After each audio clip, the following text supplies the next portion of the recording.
Hello viewers, இன்னைக்கு நம்ம பார்க்க போற மூவி 2022ல ரிலீஸ் ஆன போலா அப்படிங்கிற பிலிப்பைன்ஸ் மூவி. இந்த மூவில அயானா மிசோலா தான் லீட் ரோல் பண்ணிருக்காங்க. சரி வாங்க வீடியோக்குள்ள போகலாம். வீடியோக்குள்ள போறதுக்கு முன்னாடி மறக்காம ஹெட்போன் போட்டுக்கோங்க.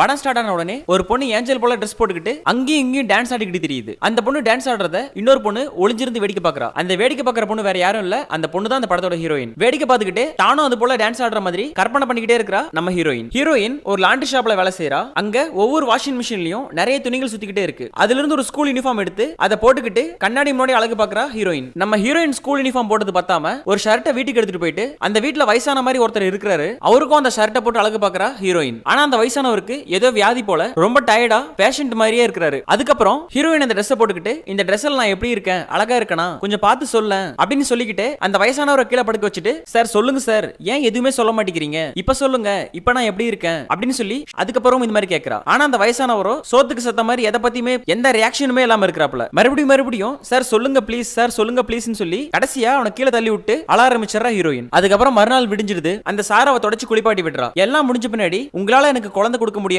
எனக்கு உங்க மூலமா குழந்தை வேணும் அப்படின்னு சொல்லிட்டு அந்த வயசானவர்கிட்ட கேட்கிறா ஹீரோயின். ஆனா அவனும் அதுக்கும் எந்த ரியாக்ஷனுமே இல்லாம இருக்கிறான். சோ அதுக்கப்புறம் வீட்ல இருக்கிற எல்லா துணியும் எடுத்து துவைச்சு காய போட்டு அதை கிளிப் மாட்டிட்டு இருக்கா ஹீரோயின். அப்பதான் படத்தோட டைட்டில் போடுறாங்க. அப்புறம் வீட்டை சமைச்சு முடிச்சிட்டு பஸ் ஏறி தான் வேலை செய்யற இடத்துக்கு வந்துடுறா ஹீரோயின். ஷாப்க்கு வந்த பின்னாடி தான் கவுண்டர்ல என்னென்ன துணி எல்லாம் இருக்கோ அதெல்லாம் எடுத்து வாஷ் பண்ண ஆரம்பிக்கிறா. கரெக்டா அந்த நேரத்துல அந்த ஸ்கூல் பொண்ணாங்க வந்து, மேம் நான் கொடுத்த யூனிஃபார்ம் ரெடி ஆயிடுச்சுங்களா, நாளைக்கு போட்டு போறதுக்கு ட்ரெஸ் எதுவும் இல்ல அப்படின்னு கேக்குது. நேத்தே முடிஞ்சிடுச்சு, நீங்க வருவீங்கன்னு வெயிட் பண்ணிட்டு இருந்தேன், நோ இஷ்யூ, இந்தாங்க எடுத்துக்கோங்க அப்படின்னு சொல்லி அந்த பொண்ணு கிட்ட ஸ்கூல் யூனிஃபார்ம் கொடுக்குறா ஹீரோயின். உடனே பக்கத்துல வேலை செய்யற அம்மா ஒருத்தங்க வந்து, அந்த பொண்ணு பாரு எவ்வளவு அழகா லட்சணமா இருக்கறாள்ல அப்படின்னு கேக்குது. ஆமா, பணக்காரங்க எல்லாமே எப்பயுமே அழகா தானே இருப்பாங்க அப்படின்னு சொல்லி இவ்வளவு சொல்றா. சரி ஓகே, எனக்கு நேரம் இல்ல, ஆல்ரெடி நான் தோச்சு வச்ச துணி எல்லாமே கொண்டு போய் கொடுக்கணும், அதனால நான் கொடுத்துட்டு வரேன், நம்ம அப்புறம் பேசலாம் அப்படின்னு சொல்லிட்டு ஹீரோயின் புறப்பட்டுறா. எந்தெந்த ரூமுக்குலாம் டெலிவரி கொடுக்கணுமோ அதை ஒவ்வொரு ரூமா பாத்துக்கிட்டு வரா. அந்த மாதிரி ஒரு ரூமுக்கு டெலிவரி கொடுக்க வரும்போது அந்த ரூம்ல ஒரு வித்தியாசமான சவுண்ட் கேக்குது. அதனால ரூமுக்கு வெளியே காதை வச்சு என்ன சவுண்ட் அது அப்படின்னு சொல்லி அதை ஒத்து பாக்குறா. அதை கேட்டதும் இவளுக்கு ஒரு மாதிரி ஆகுது. என்ன சவுண்டா இருக்கும் அப்படின்னு சொல்லி லைட்டா டோர் ஓபன் பண்ணி பாக்குறா. அங்க ஒரு பொண்ணு கல்ட்ட வரும்போது இவ சடனா டோரை க்ளோஸ் பண்ண அவ வெளியே வந்து யாரு அப்படின்னு கேக்குறா. ஒண்ணு இல்ல மேடம், லாண்ட்ரி தான், துவைச்ச துணி எல்லாம் கொடுக்க வந்திருக்கேன் அப்படின்னு சொல்றா. ஓகே ஒரு நிமிஷம் வெயிட் பண்ணுங்க, நான் உங்களுக்கு பே பண்றேன் அப்படின்னு சொல்லிட்டு அந்த பொண்ணு உள்ள போயிடுறா. அவ உள்ள போன பின்னாடி ஹீரோயின் மெதுவா டோர் ஓபன் பண்ணிட்டு அங்க என்னெல்லாம் இருக்கு அப்படின்னு சொல்லி நோட்டம் பாக்குறா. அந்த இடத்துல ஒரு போட்டோ இருக்கு. அந்த போட்டோல அந்த பொண்ணோட ஹஸ்பண்ட் போல ஒரு போலீஸ்காரனும் இந்த உள்ள போன பொண்ணு இருக்காங்க. இவ அதை பாத்துக்கிட்டே இருக்கும்போது சடனா அந்த பொண்ணு வந்துடுறா. மடி ஹீரோயின் டோர் லாக் பண்ணிக்கிட்டு காசை வாங்கிட்டு ஓகே மேம் தேங்க்ஸ் அப்படின்னு சொல்லிட்டு அங்கிருந்து கிளம்பிடுறா. மறுபடியும் ஷாப்க்கு வந்து இன்னைக்கு வந்து அழுக்கு துணி எல்லாம் என்னென்ன இருக்கு அப்படின்னு சொல்லி அதெல்லாம் எடுத்து பாக்குறா. அதுல ஒரு டாக்டர் கோட் அப்புறம் ஸ்டெத்தஸ்கோப் எல்லாமே இருக்கு. மறுபடியும் அன்னைக்கு நைட்டும் அந்த டாக்டர் கோட்டும் அந்த ஸ்டெத்தஸ்கோப் இதெல்லாம் எடுத்துட்டு இவ சார்னு சொல்றா இல்லையா, அந்த வயசானவர் கிட்ட போய் ஸ்டெத்தஸ்கோப்பை வச்சு பார்த்து சிரிச்சுக்கிட்டு இருக்கா. இது உனக்கு பிடிச்சிருக்கா சொல்லு, ஏன் எதுவுமே சொல்ல மாட்டேங்கிற, ஏதாவது சொல்லு சார், சொல்லுங்க சார் அப்படின்னு சொல்லி இவரோட ஆசையை தீர்த்துக்கிறா ஹீரோயின். எல்லாம் முடிச்சிட்டு ஏன் இப்படி என்ன கஷ்டப்படுத்துற, இவ்வளவு நேரம் சார்னு சொல்லிட்டு இருந்தவ ஏன் என்ன இப்படி கஷ்டப்படுத்துற, ஏன் என்ன இப்படி கஷ்டப்படுத்துற, எனக்கு உன்னால மனசே சுத்தமா சந்தோஷமா இல்ல அப்படின்னு சொல்லிட்டு அங்கிருந்து வெளியே கிளம்பிடுறா. வெளியே கிளம்பி வரும்போது ஒரு டாக்ஸி டிரைவர் ஒருத்தன், மேடம் சவாரி வேணுங்களா, சவாரி வேணுங்களா அப்படின்னு கேக்குறான். ஹீரோயினும் ஓகே அப்படின்னு சொல்லி கார்ல ஏறி உட்கார்ந்துறா. ஆனா அந்த டிரைவர் பாக்குறதுக்கு அந்த அளவுக்கு நல்ல மாதிரி தெரியல. அதனால ஹீரோயினுக்கு அன்கம்ஃபர்டபுளா ஃபீல் ஆகுது. அதுக்கப்புறம் அந்த சீனை காட்டாம ஹீரோயின் மறுபடியும் லாண்டரியில வேலை செய்யற சீனை காட்டுறாங்க. வழக்கம் போல கூட இருக்கிற அம்மா கூட ஹீரோயின் கதை பேசிக்கிட்டே வேலை செஞ்சுட்டு இருக்கா. அப்போ உங்க டாக்டர் கஸ்டமர் வராங்க. ஹீரோயினும் வாங்க மேம் உங்களுக்கு முடிஞ்சிடுச்சு மேம், தவறுதலா உங்க பேக்கும் உங்க துணியோட சேர்ந்து இருந்தது, நான் அதை பார்த்து எடுத்து வச்சிருக்கேன், இந்தாங்க எடுத்துக்கோங்க அப்படின்னு சொல்லி கொடுக்குறா. ஓ இது இங்கதான் இருக்கா, நேத்து நான் வீடு ஃபுல்லா அதை தேடிட்டு இருந்தேன் அப்படின்னு சொல்லி தேங்க்ஸ் சொல்லிக்கிட்டு அந்த பேக்கையும் துணியும் வாங்கிட்டு அங்கிருந்து கிளம்பிடுறாங்க. அவங்க சொல்லிட்டு கிளம்பி போன பின்னாடி ஹீரோயின் ஏதோ கோவத்துல இருக்கிற மாதிரி காட்டுறாங்க. அப்பதான் ஹீரோயின் நினைச்சு பாக்குறா, நைட் இந்த டாக்ஸி டிரைவர் ஹீரோயின் கிட்ட தப்பா நடக்க முயற்சி பண்ணிருக்கான். அதனால ஒரு துணியை வச்சு அந்த ஸ்பாட்லயே இருக்கிற ஹீரோயின். அதுக்கு பிறகு நைட் டைம் ஆயிடுது. அங்க இருக்கிறவங்க எல்லாம் போயிடுறாங்க. ஹீரோயின் வழக்கம் போல லாண்டரிக்கு வந்த துணியில இருக்கிற ட்ரெஸ் எல்லாம் எடுத்து போட்டு அழகு பார்த்து சிரிச்சிட்டு இருக்கு. அதுக்கப்புறம் மறுநாள் காலையில ஒரு போலீஸ்காரன் ஒருத்தன் வந்து, என் டைம் மிஸ் ஆயிடுச்சு, இங்க தான் நான் வாஷிங் கொடுத்திருந்தேன், அதை பாத்தீங்களா அப்படின்னு சொல்லி கேக்குறான். சார் இதுவா பாருங்க அப்படின்னு சொல்லி ஹீரோயின் அந்த டை எடுத்து கொடுக்குறா. ஆமா இதுதான் அப்படின்னு சொல்லி அதை வாங்கிக்கிட்டு இந்தாங்க இன்னைக்கு துணி எடுத்துக்கோங்க அப்படின்னு சொல்லி இன்னொரு மூட்டை துணியை கொடுக்குறான் அந்த போலீஸ்காரன். உடனே ஹீரோயின், சார் நீங்க போலீஸா அப்படின்னு கேக்குறா. ஆமா நான் போலீஸ் தான், உங்களுக்கு எப்படி தெரியும் அப்படின்னு சொல்லி அவன் கேக்குறான். அதுக்கு அவ சிரிச்சுக்கிட்டே அந்த ட்ரெஸ் பாக்குறா. போலீஸ்காரன் அந்த ட்ரெஸ் பார்த்துட்டு ஒரு மாதிரி வெக்கப்பட்டுக்கிட்டு திரும்பிக்கிட்டாப்ல. சார் எனக்கு உங்களை தெரியும், மேல் வீட்டு மாடியில இருக்கிற மேடம் கிட்ட நான் சர்வீஸ் பண்ண வரும்போது போட்டோல உங்களை பாத்திருக்கேன், அவங்க ரொம்ப லக்கி, என்ன இருந்தாலும் போலீஸே பாய் ஃப்ரெண்டா கிடைச்சிருக்காங்க, சொல்லவா வேணும் அப்படின்னு சொல்லிட்டு சொல்றா ஹீரோயின். அப்படியும் சொல்லலாம், ஆனா நான் வரதே ரொம்ப கம்மி தான், ஏன்னா இப்ப பாரு இன்வெஸ்டிகேஷன் இருக்கும், நிறைய இடத்துல சுத்த வேண்டி இருக்கிறதுனால இந்த போலீஸ் ஜாப் அப்படினாலே கொஞ்சம் டென்ஷன் ஆனது தான் அப்படின்னு சொல்றான் அவன். பாருங்க நேத்து கூட ஒரு டிரைவர் இறந்து போயிருக்கான், அந்த கேஸ் தான் நான் தான் இப்ப இன்வெஸ்டிகேட் பண்ணிட்டு இருக்கேன் அப்படின்னு சொல்றான். அவன் அப்படி சொன்ன உடனே இவளோட ஃபேஸ் பேயறிஞ்ச மாதிரி ஆயிடுது. சரி ஓகேங்க, நான் பேசிக்கிட்டே இருப்பேன், எனக்கு கொஞ்சம் வேலை இருக்கு, நான் கிளம்புறேன், பார்க்கலாம் அப்படின்னு சொல்லிட்டு அங்கிருந்து கிளம்பிடுறான் போலீஸ்காரன். அவன் போயிட்ட பிறகு அந்த போலீஸ்காரன் ரொம்ப நல்லவனா இருக்கான், ஆனா அந்த கேர்ள் ஃப்ரெண்ட் வந்து அந்த அளவுக்கு நல்லவ மாதிரி எனக்கு தெரியல அப்படின்னு சொல்லி ஹீரோயின் அந்த பக்கத்துல இருக்கிற அம்மா கிட்ட சொல்லிட்டு இருக்கா. எதை வச்சு அப்படி சொல்ற அப்படின்னு சொல்லி அந்த அம்மாவும் கேக்குறாங்க. இல்ல நான் அன்னைக்கு போனேன்ல, அப்போ இருந்தது இந்த போலீஸ்காரர் இல்ல, ஏன்னா அங்க ஒரு ஆள் படுத்துட்டு இருந்தாங்க, நான் அதை பார்த்தேன், அந்த பாடியோட டைமென்ஷனுக்கும் இவருக்கும் நிறைய டிஃபரெண்ட் இருக்கு, கண்டிப்பா இது அவரா இருக்க முடியாது அப்படின்னு சொல்லி ஹீரோயின் சொல்றா. அதுக்கு அந்த அம்மா முதல்ல வேலையை பாரு, இந்த டிடெக்டிவ் வேலையெல்லாம் யார் நம்மள பார்க்க சொன்னா அப்படின்னு சொல்லி சொல்றாங்க. ஹீரோயின் ஓகே அப்படின்னு சொல்லி துணியெல்லாம் எடுத்து வாஷிங் மிஷின்ல போட்டுட்டு இருக்கும்போது அந்த துணியில ஒரு கீ ஒன்னு கிடைக்குது. அந்த கீ எடுத்துக்கிட்டு மேல் மாடிக்கு போய் அந்த வீட்டை ஓபன் பண்ணி அந்த வீட்டுக்குள்ள போறா ஹீரோயின். வீட்டுக்குள்ள போய் ஒவ்வொரு ரூமாவும் ஒவ்வொரு இடமாவும் பாத்துக்கிட்டு இருக்கா. லாஸ்டா பெட்ரூம்குள்ள போயிட்டு செல்ஃப்ல இருந்து ஒரு Dress எடுத்து அதை போட்டுக்கிட்டு கண்ணாடி முடி அழகு பாக்குறா ஹீரோயின். அந்த Dress போட்டது மட்டும் இல்லாம தன் மேல வச்சுக்கிட்டு இமேஜினேஷன் பண்ணிட்டு இருக்கா ஹீரோயின். கொஞ்ச நேரம் ஆயிடுது, இமேஜினேஷன் பண்ணிக்கிட்டு ஹீரோயின் தூங்கிட்டா போல. யாரோ டோர் திறக்கிற சவுண்ட் கேட்டு டக்குன்னு கண்ண திறந்து பார்த்தா அந்த போலீஸ்காரனும் அவளோட லவ்வரும் உள்ள வராங்க. இதை பார்த்துட்டு உடனே அவ கட்டல் கடியில ஒளிஞ்சிக்கிறா. எப்ப பாரு கேஸ்ன்னு போயிடுற,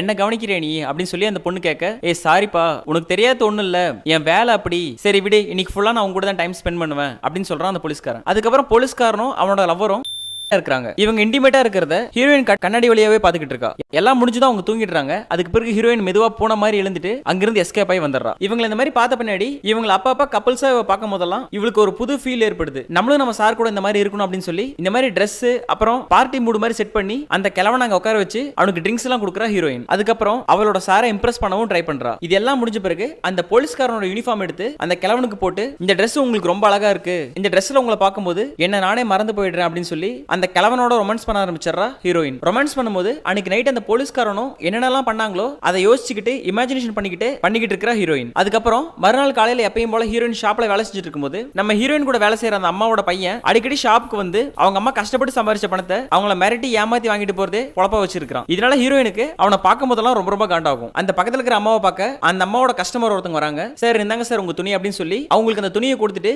அமௌண்ட் சொல்றாங்க அந்த அம்மா. ஆனா அவன் ரொம்ப ஓவரா பண்றீங்க, ஃப்ராடுங்க அப்படின்னு சொல்லி பேசுறான். அதுக்கு ஹீரோயின் டென்ஷன் ஆகி, தேவையில்லாம பேசாதீங்க, நாங்க சரியான விலையை தான் சொல்லியிருக்கோம் அப்படின்னு சொல்றா. எனக்கு தெரியும் உங்களை மாதிரி ஆளுங்களை பத்திலாம் எல்லாமே ஃப்ராடுங்க அப்படின்னு சொல்லிட்டு அந்த துணியை புடிங்கிட்டு அங்கிருந்து அவன் போயிடுறான். ஹீரோயின் டென்ஷன் ஆகி லாண்டரிக்கு துணி போட்டவங்களோட அட்ரஸ் டீடைல்ஸ் எல்லாம் எடுத்து பாக்குறான். அதுக்கப்புறம் இன்னொருத்தன் லாண்டரிக்கு வரான். அவனோட ட்ரெஸ்ஸை பார்த்த உடனே ஹீரோயினுக்கு ஒரு டவுட் வருது, இது எங்கேயோ பார்த்திருக்குமே அப்படின்னு சொல்லி. அப்பதான் அவன் யோசிச்சு பாக்குறா, அன்னைக்கு அவன் முதல்ல அவன் வீட்டுக்கு போகும்போது ஒருத்தன் படுத்துக்கிட்டு இருந்த மாதிரி பார்த்தா இல்லையா, அவனோட ட்ரெஸ்ஸும் இதுவும் மேட்ச் ஆகிற மாதிரி தெரிஞ்சது. அவனோட டைப்பா பார்த்துக்கிட்டே அந்த ட்ரெஸ் எல்லாம் வாங்கிக்கிறா ஹீரோயின். அதுக்கப்புறம் ட்ரெஸ் வாஷிங் எல்லாம் முடிஞ்ச பிறகு நம்ம ஹீரோயின் அந்த ட்ரெஸ் எல்லாம் கொடுக்கறதுக்கு மேல் ஃப்ளோருக்கு வரா. மேல் ஃப்ளோருக்கு வந்து டோர் கதவை தட்டிட்டு வெயிட் பண்றா. உள்ள இருந்து அவனோட கேர்ள் ஃப்ரெண்ட் வெளியே வந்து, ஓ முடிஞ்சிடுச்சா, சரி ஓகே, ஆல்ரெடி என் பாய் ஃப்ரெண்டே அதுக்கு பே பண்ணிருப்பான்னு நினைக்கிறேன், கரெக்டா அப்படின்னு கேக்குறா. ஆமா ஆமா அவர் பே பண்ணிட்டாரு அப்படின்னு ஹீரோயின் சொல்றா. சரி ஓகே ஓகே தேங்க்ஸ் மேம் அப்படின்னு சொல்லிட்டு ஹீரோயின் அங்க இருந்து கிளம்புறா. ஏமா ஒரு நிமிஷம் இரு, எனக்கு ஒரு ஹெல்ப் அப்படின்னு கேக்குறா அந்த பொண்ணு. என்ன ஹெல்ப் மேம் அப்படின்னு இவ கேட்க, இல்ல உங்களுக்கு தெரிஞ்சு ஹவுஸ் கிளீனிங் யாரா இருந்தாங்கன்னா சொல்ல முடியுமா, ஏன்னா இம்பார்ட்டன்ட் மீட்டிங் ஒன்னு எனக்கு இருக்கு, ஏதாவது கொஞ்சம் தெரிஞ்சா உடனே கொஞ்சம் சொல்லுங்க ப்ளீஸ் அப்படின்னு கேக்குறா. ஓகே மேம் ஒன்னும் பிரச்சனை இல்ல, நானே கிளீன் பண்ணி தரேன் அப்படின்னு சொல்றா ஹீரோயின். அப்படியா ஓகேவா, உங்களுக்கு ஒன்னும் ப்ராப்ளம் இல்லையே அப்படின்னு கேக்குறா. இதுல என்ன மேம் இருக்கு, நான் பண்ணி தரேன், ஒன்னும் ப்ராப்ளம் இல்ல அப்படின்னு ஹீரோயின் சொல்லிட்டு வீட்டுக்குள்ள போறா. ஹீரோயினும் வீடு கிளீன் பண்ணி முடிச்ச பிறகு ஹீரோயினுக்கு ஒரு காப்பி போட்டு தரா அந்த பொண்ணு. நீங்க ரொம்ப அழகா இருக்கீங்க மேம், அது இல்லாம நீங்க லக்கியும் கூட, ரொம்ப கியூட்டா சிரிக்கிறீங்க அப்படின்னு சொல்லி ஹீரோயின் சொல்றா. உன்னை பார்த்ததுல எனக்கும் ரொம்ப சந்தோஷம் அப்படின்னு சொல்லி அந்த பொண்ணு சொல்லிட்டு, சரி ஓகே எனக்கு மீட்டிங் டைம் ஆயிடுச்சு, நம்ம கண்டிப்பா இன்னொரு நாளைக்கு மீட் பண்ணலாம் அப்படின்னு சொல்லி அங்கிருந்து கிளம்புறா. கீழே கார் பார்க்கிங்ல வேற ஒருத்தன் வெயிட் பண்ணிட்டு இருக்கான். அதான் ஹீரோயின் டவுட் பட்டால ஒருத்தன், அவன் தான். அவனும் இந்த பொண்ணும் காருக்குள்ளவே பண்ணிக்கிறாங்க. இவங்க இப்படி எல்லாம் பண்ணிக்கிட்டு இருக்கிறத ஹீரோயின் தூரத்துல இருந்து பாத்துக்கிட்டு இருக்கா. அதுக்கு அடுத்த சீன்ல அந்த கிழவனை குளிப்பாட்டிக்கிட்டு இருக்கா. குளிப்பாட்டிக்கிட்டு என்ன பார்த்தா உனக்கு எப்படி தெரியுது, உனக்கு பணிவிடை எல்லாமே நான் செஞ்சிட்டு இருப்பேன், ஆனா என்னோட தேவையை நீ பூர்த்தி செய்ய மாட்ட, என்ன பார்த்தா உனக்கு எந்த மாதிரி தெரியுது அப்படின்னு சொல்லி மிரட்ட ஆரம்பிச்சறா ஹீரோயின். அதுக்கப்புறம் அந்த போலீஸ்காரன் ஷாப்புக்கு வரான். இன்னொரு துணி மூட்டையை கொடுத்துட்டு, என் கேர்ள் ஃப்ரெண்ட பாத்தீங்களா, நான் நேத்துல இருந்து பார்க்கவே இல்ல அப்படின்னு சொல்லி கேக்குறான். இல்ல சார் அவங்க இங்க வரல, நான் பார்த்தா உங்க கிட்ட கண்டிப்பா சொல்றேன் அப்படின்னு சொல்லி ஹீரோயின் சொல்றா. அப்புறம் எப்பயும் போல இல்லாம ஹீரோயினா ட்ரை பண்ணாம அந்த கிழவனே ஹீரோயின் கூட இன்டிமேட்டா இருக்க ட்ரை பண்றான். அதனால ஹீரோயினும் கொஞ்சம் ஹாப்பியா இருக்கா. மறுநாள் ஹீரோயின் லாண்டரி சர்வீஸ் பண்ணிட்டு வரும்போது அந்த போலீஸ்காரனோட கேர்ள் ஃப்ரெண்ட் ஒரு ஃப்ளோர் சைடு நடந்து போறத பாக்குறா. சரி அவ எங்க போறா அப்படின்னு சொல்லி பின்னாடி ஒளிஞ்சுக்கிட்டே அவளை ஃபாலோ பண்ணிக்கிட்டு போறா ஹீரோயின். அங்க மேல போய் பார்த்தா அந்த பொண்ணோட பாய் ஃப்ரெண்டும் அந்த பொண்ணும் இன்டிமேட்டா இருக்காங்க. இதெல்லாம் முடிச்சிட்டு ஹாயா ட்ரிங்க் பண்ணிட்டு இருக்காங்க அவங்க ரெண்டு பேரும். திடீர்னு பார்த்தா அவளோட பாய் ஃப்ரெண்டுக்கு வாயில நுரத்துலுது. எதிரில வில்லத்தனமா சிரிச்சுக்கிட்டு நிக்கிறா நம்ம ஹீரோயின். கீழே அந்த போலீஸ்காரனோட கேர்ள் ஃப்ரெண்டையும் கட்டி போட்டு அவளோட வாயிலையும் அந்த பெனாயில எடுத்து ஊத்தி விடுறா. என்ன விட்டுடு அப்படின்னு சொல்ல ஹீரோயின் ஊத்தி விட்டுறா. அதுக்கப்புறம் கேஸ் இன்வெஸ்டிகேஷன் நடக்குது. தன்னோட லவ்வரை நினைச்சு போலீஸ்கார போலீஸ்காரன் ரொம்ப அழுந்து கஷ்டப்பட்டுக்கிட்டு இருக்கான். அதே நேரத்துல பண்ண எவிடன்ஸ் எல்லாமே இவ ஷாப்ல வேலை செய்வாங்கல்ல அந்த அம்மா அவனோட பையன் தான் பண்ண மாதிரி செட் பண்ணி மாத்தி விட்டுறா. அதனால போலீஸ்க்கு எவிடன்ஸ் கிடைக்கும் போது அவன் பையன் தான் பண்ணிருக்கான் அப்படின்னு சொல்லி அவனை போலீஸ் அரெஸ்ட் பண்ணி கூட்டு போயிடுது. சோ தான் நினைச்ச மாதிரி பண்ணிட்டு கேஸையும் மாத்தி விட்டுட்டு அழகா ட்ரெஸ் பண்ணிக்கிட்டு அந்த போலீஸ்காரன்கிட்ட பேசலாம் அப்படின்னு சொல்லி ஹீரோயின் போறா. ஆனா அந்த போலீஸ்காரனும் ரொம்ப டல்லாவே தான் இருக்கான். உங்களுக்கு நடந்தது ரொம்ப கஷ்டமான விஷயம் தான் எனக்கு புரியுது, ஆனா எத்தனை நாளைக்கு இப்படியே இருப்பீங்க, கவலைப்படாதீங்க எல்லாம் சரியா போயிடும் அப்படின்னு ஹீரோயின் அந்த போலீஸ்காரனுக்கு ஆறுதல் சொல்றா. உன்னை பார்க்கும்போது என்னோட கேர்ள் ஃப்ரெண்ட பாக்குற மாதிரியே இருக்கு, இந்த ட்ரெஸ்ஸும் அவளதான் ஞாபகப்படுத்துது அப்படின்னு போலீஸ்காரன் சொல்றான். அம்மா இந்த ட்ரெஸ் அவங்களுக்கு தான், அவங்க எனக்கு கிஃப்டா கொடுத்தாங்க அப்படின்னு ஹீரோயின் சிரிச்சுக்கிட்டே சொல்றா. அப்புறம் தேங்க்ஸ், உன்னாலதான் வந்து எனக்கு ப்ரொமோஷன் கிடைச்சது, நீ அந்த பேக்ல அந்த எவிடன்ஸ் கொடுக்கலனா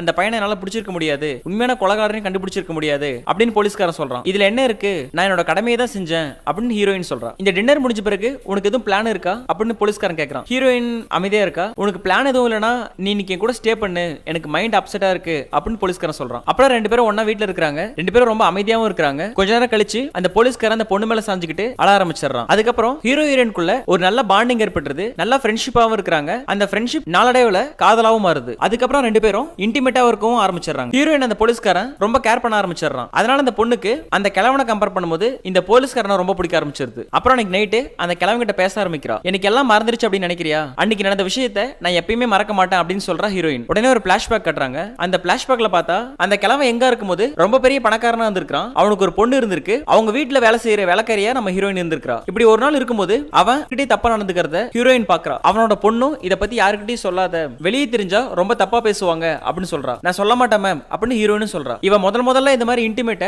இந்த கிழவனை வச்சு பார்த்ததுனால தான் இந்த அட்ராக்ஷன் ஏற்பட்டிருக்கு. அதுக்கப்புறம் ஹீரோயினே போய் அந்த கிழவன் கிட்ட அப்ரோச் பண்றா. ஆனா அவன் உனக்கு எவ்வளவு தைரியம் இருந்தா நீ என்கிட்ட வந்து இப்படி கேப்ப அப்படின்னு சொல்லி சொன்னதும் அவ பக்கத்துல இருந்த இன்ஜெக்ஷன் எடுத்து தாறுமாறா அவன் மேல குத்திடுறா. அதனால தான் படுத்து படுக்கையா ஏறான் அந்த கிழவன். அதுல இருந்து எப்பெல்லாம் இவளுக்கு தோணுதோ அப்பெல்லாம் அந்த கிழவனவை யூஸ் பண்ணிக்கிட்டே இருந்திருக்கா. இந்த மாதிரி கதையெல்லாம் சொல்லி முடிச்சிட்டு எனக்கு அப்போ ஏற்பட்ட அந்த ஆசை உங்களால தான் சார் நடந்துச்சு, ஆனா இப்போ எனக்கு உங்க மேல எந்த ஒரு கிரஷோ ஆசையோ இல்ல, நான் அந்த போலீஸ்காரனை தான் ரொம்ப விரும்புறேன், அவனை நினைக்கும் போது தான் எனக்கு ரொம்ப நல்லா இருக்கு அப்படின்னு சொல்லி தலைக்கண்ணி எடுத்து மூஞ்சில வச்சு அழுத்தி அந்த கிழவனையும் ஹீரோயின். அதுக்கப்புறம் ஹீரோயின் அந்த போலீஸ்காரனை கல்யாணம் பண்ணிக்கிட்டு சந்தோஷமா இருக்கா. அது மட்டும் இல்லாம பிரெக்னன்ட்டும் ஆயிடுறா. அப்போ அந்த போலீஸ்காரனுக்கு ஒரு போன் வருது. அது என்னன்னா, இதுக்கு முன்னாடி நடந்த கொலை எல்லாமே அந்த ஆசிட் ஊத்தி கொண்ட மாதிரியே தான் இந்த கொலை இருக்கு, எவிடன்ஸ் அந்த அளவுக்கு ஸ்ட்ராங்கா இல்ல அப்படின்னு சொல்றாங்க. அதுல இருந்து ஹீரோக்கு ஒரே குழப்பமா இருக்கு. தன்னோட முன்னாள் காதலியை யார் கொண்டு இருப்பாங்க அப்படின்னு சொல்லி அவன் யோசிச்சுக்கிட்டே இருக்கான். இவனுக்கு சந்தேகம் வந்த பிறகு ஹீரோயினுக்கு சுத்தமா நிம்மதியே போயிடுது. அவ கோவத்துல எதையோ நினைச்சுக்கிட்டே உட்காந்துட்டு இருக்கா. அப்ப சடனா அவளோட முதலாளி பொண்ணு அங்க வந்து அவகிட்ட பேசுற மாதிரியும் அவ கூட சண்டை போடுற மாதிரியும் இமேஜின் பண்ணிக்கிறா. அப்புறமேட்டு தான் பிளாஷ்பேக்ல காட்டுறாங்க அந்த முதலாளி பொண்ணு தன்னோட அப்பா இந்த மாதிரி நடந்துக்கிறாரு அப்படின்னு சொன்ன அன்னைக்கு அவளுக்கு ஆறுதல் சொல்ற மாதிரி சொல்லி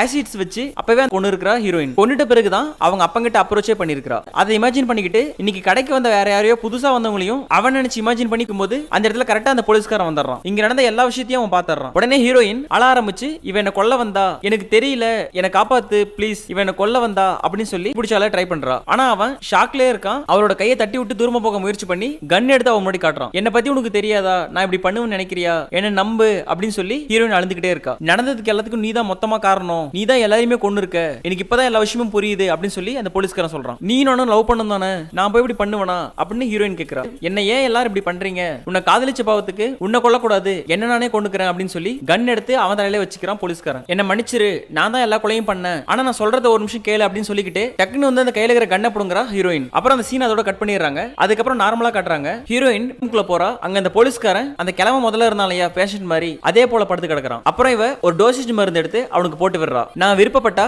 எங்கிட்ட இருந்து தப்பிக்கவே முடியாது அப்படின்னு சொல்லி தன்னோட ஆசையை தீக்க ஆரம்பிச்சுக்கிறா ஹீரோயின். இந்த சீனோட அந்த படத்தை அப்படியே முடிச்சிடுறாங்க. ஓகே ஃப்ரெண்ட்ஸ், இந்த வீடியோ உங்களுக்கு பிடிச்சிருந்தா லைக் பண்ணுங்க, ஷேர் பண்ணுங்க, சப்ஸ்கிரைப் பண்ணுங்க. இந்த மூவில பர்டிகுலரா எந்த கேரக்டர் உங்களுக்கு பிடிக்கும் அப்படின்னு சொல்லி கமெண்ட் செக்ஷன்ல கமெண்ட் பண்ணுங்க. அடுத்த வீடியோல வேற ஒரு படத்தோட உங்களை பார்க்கறேன். Take care friends. தேங்க்ஸ்.